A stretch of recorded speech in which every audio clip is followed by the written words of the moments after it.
Welcome to History Adventuring. This is episode number 429. I'm Brad Hall, and today we're being a stranger in a strange land at Christmastime in old-time Phoenix.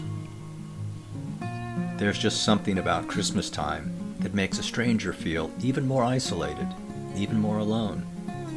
Maybe it's the Christmas specials on TV that always seem to emphasize that no matter what, all that matters is that you're with friends and family. Speaking for myself, I chose to leave my friends and family at age 19 and move to a place that seemed so alien that at times it felt unreal. But don't get me wrong, I left Minneapolis because I hated the snow and cold and wanted to see what the rest of the world was like, and I was happy in Phoenix and still am. Every Christmas time, the feeling comes back to me, year after year. I haven't seen snow in Minneapolis since 1982, when I made the mistake of visiting for Christmas, and was very glad to be back home in my little apartment in Phoenix, but the sentiment remains. If you grew up in Phoenix, you take so much for granted. The lack of snow at Christmas time, the fact that cactuses grow right up out of the ground, even in the middle of winter, the palm trees, the oranges growing right on trees in people's yards.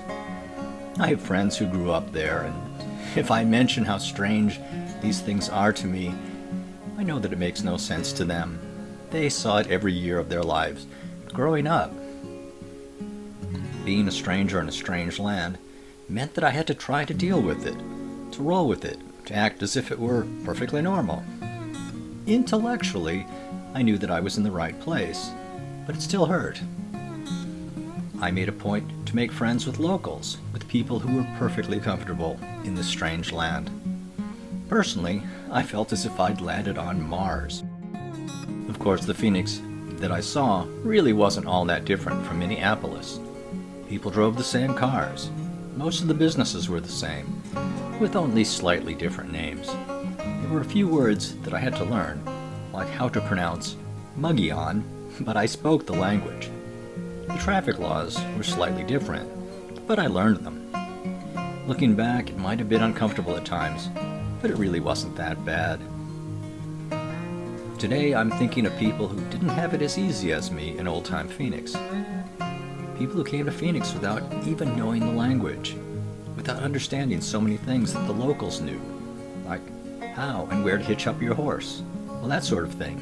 And I'd like to believe that even back then, there were people who reached out to strangers, who gave a helping hand as needed, and at the very least, didn't make these people feel unwanted.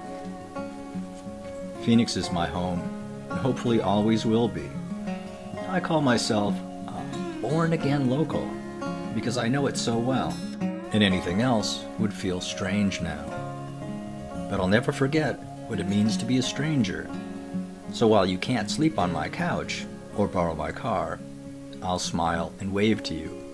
Welcome to Phoenix. This has been History Adventuring. I'll talk to you later.